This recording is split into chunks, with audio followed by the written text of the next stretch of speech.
So next week pa natin yan makukuha ang portion na yan.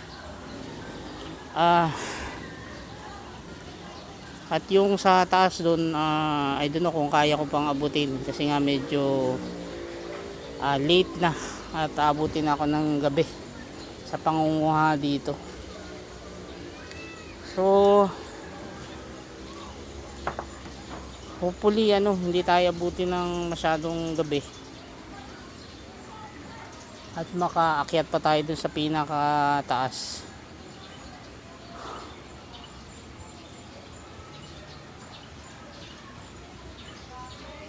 Siguro mga konti lang makukuha natin ngayon, mga maswerte na siguro maka 10 kilos. Oo, maka 10 kilos lang today kasi nga medyo kukunti na at saka maliliit lang naman yung bunga, so hindi na masyadong naglakihan. But hopefully umabot ng siguro mga 10 to 15 siguro, para may maabot naman yung iba na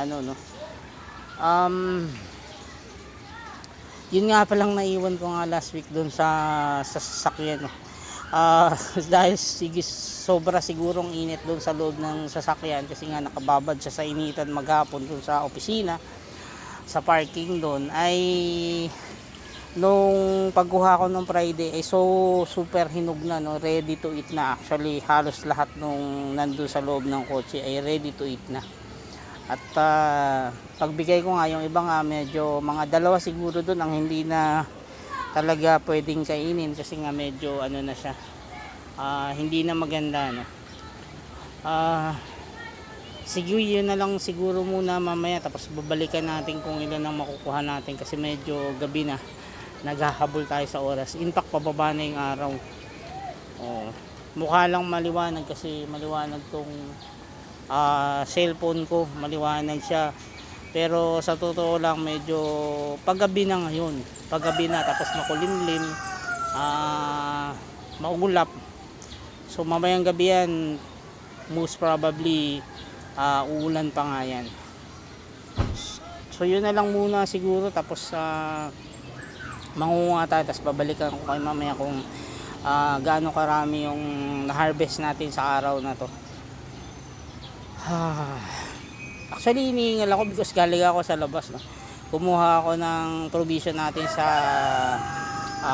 PC, kumuha tayo ng PC items, at yung PC items natin sis marami pa naman talaga ako stocks dyan, nagpapangabot kasi normally ang kinukuha ko lang ay mga detergent powder, liquid, mga ganon, mga mabango kasi yung mga nila doon, mga pubco nila doon, mabango. So normally yun yung makinuha natin at ibibigay na lang natin doon sa kapatid ko tsaka doon sa asawa ng pamangkin ko. So yun yung magiging siguro pasalubong natin sa kanila pagpunta natin sa Lucena doon sa pag-attend natin ng reunion this coming Saturday. So actually one day event lang naman yun, so since may pasok pa rin yung mga anak ko, so magmamadali rin kaming umalis, mga around siguro 3, 4, mga ganon. Alis na kami para umabot yung anak ko doon, or mga 2 to 3 siguro, kasi 7:30 yung pasok ko ng anak ko, ay medyo 3 hanggang 4 na oras din na drive yung Lucena to Antipolo. Kaya tingnan natin kung anong pwedeng gawin talaga dun sa oras na aagahan na lang namin yung pagpunta ng doon, para normally gabi na naghihiwa-hiwalay, last time gabi na, but hindi na kami magpapagabi kasi nga may mga pasok. Mahirap kasi pag hindi Holy Week, normally magmamadali ka talagang bumalik ka agad. At yun nga, yung mga anak ko rin naman kasi pagka hindi holiday, of course may mga pasok-pasok din, kaya medyo mahirap yung Saturday, lalo na doon sa anak kong babae, because sa mall siya nag-work. So alam niyo naman ng mall kung kailan Saturday, Sunday, doon maraming tao at hindi ka pwedeng basta-basta mag-leave doon. I think may sasalo lang sa kanya na isang ka-office mate niya, sasaluhin yung trabaho niya, at the following Sunday naman siya naman ang papasok. So yun na lang muna at babalikan ko kayo mamaya. Sige, thank you.